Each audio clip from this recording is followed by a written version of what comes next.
Dear Esther, I sometimes feel as if I've given birth to this island. Somewhere between the longitude and latitude, a split opened up, and it beached remotely here. No matter how hard I correlate, it remains a singularity, an alpha point in my life that refuses all hypothesis.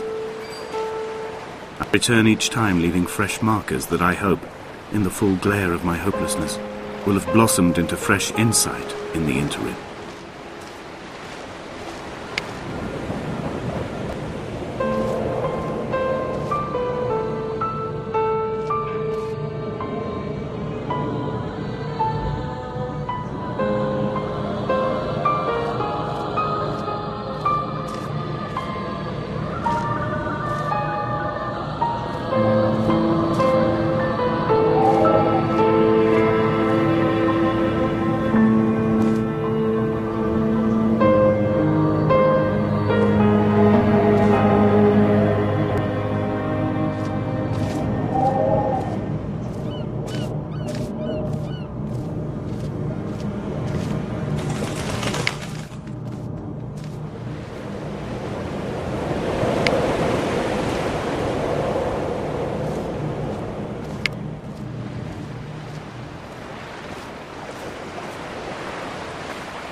Donnelly reported the legend of the hermit, a holy man who sought solitude in its most pure form. Allegedly, he rode here from the mainland in a boat without a bottom, so all the creatures of the sea could rise at night to converse with him. How disappointed he must have been with their chatter. Perhaps now, when all that haunts the ocean is the rubbish dumped from the tankers, he'd find more peace. They say he threw his arms wide in a valley on the south side, and the cliff opened up to provide him shelter. They say he died of fever 116 years later. The shepherds left gifts for him at the mouth of the cave, but Donnelly records they never claimed to have seen him. I have visited the cave and I have left my gifts, but like them, I appear to be an unworthy subject of his solitude.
There was once talk of a wind farm out here, away from the rage and the intolerance of the masses. The sea, they said, is too rough for the turbines to stand. They clearly never came here to experience the becalming for themselves. Personally, I would have supported it. Turbines would be a fitting contemporary refuge for a hermit. The revolution and the permanence.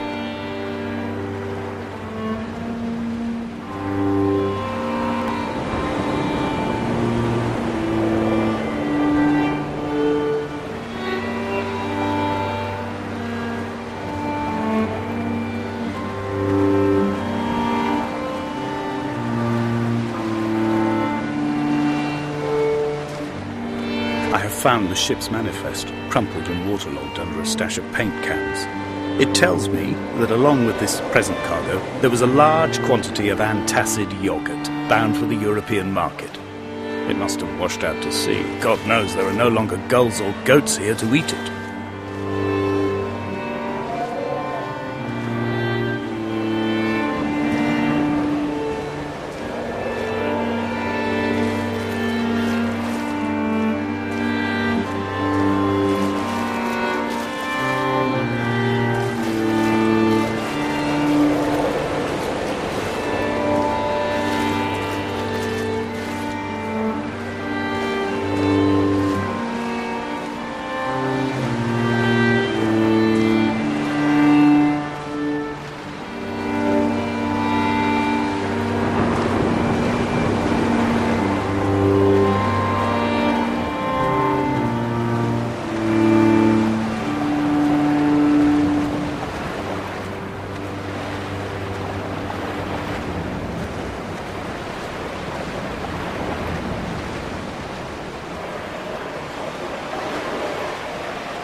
Reading Donnelly by the weak afternoon sunlight, he landed on the south side of the island, followed the path to the bay and climbed the mount.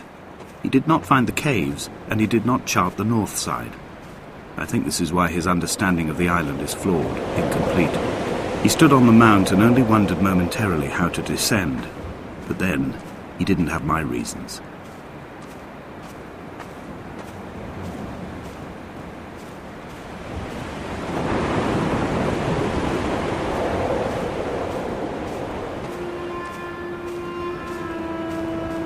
When someone had died or was dying, or was so ill they gave up what little hope they could sacrifice, they cut parallel lines into the cliff, exposing the white chalk beneath.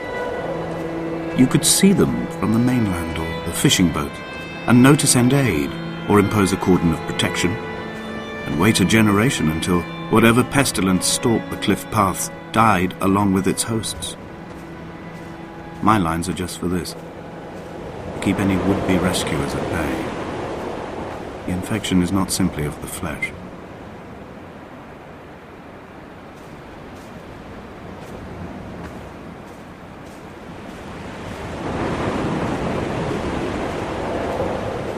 I quote directly, "A motley lot with little to recommend them.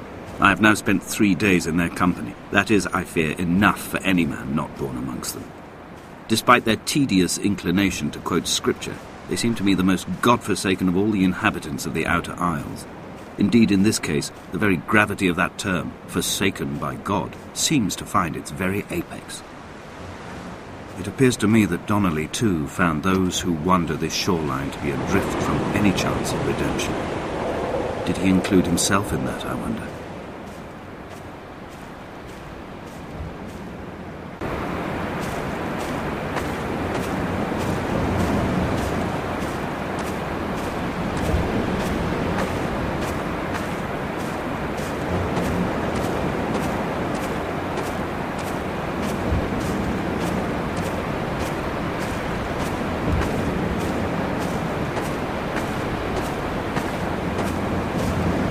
Dear Esther, I met Paul.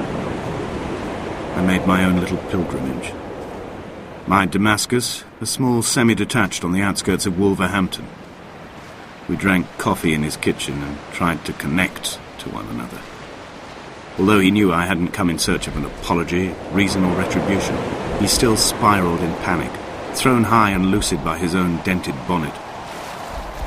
Responsibility had made him old. Like us, he'd already passed beyond any conceivable boundary of life.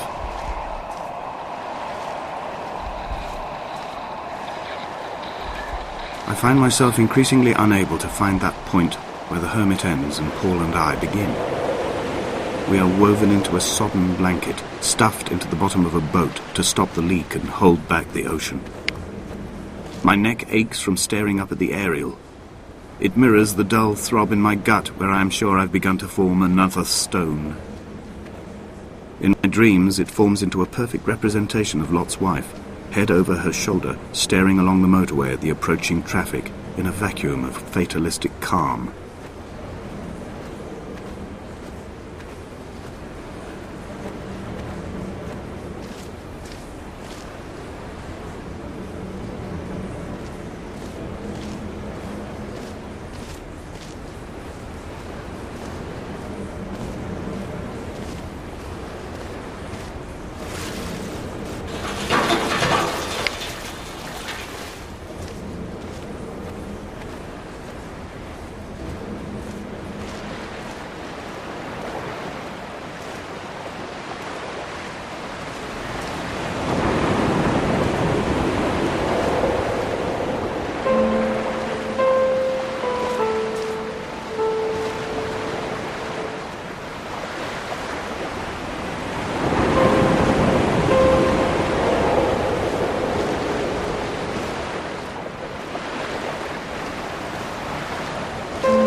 He still maintains he wasn't drunk, but tired. I can't make the judgment or the distinction anymore. I was drunk when I landed here, and tired too. I walked up the cliff path in near darkness and camped in the bay where the trawler lies beached. It was only at dawn that I saw the bothy and decided to make my temporary lodgings there. I was expecting just the aerial and a transmitter stashed in a weatherproof box somewhere on the mount. It had an air of uneasy permanence to it. Like all the other buildings here, erosion seems to have evaded it completely.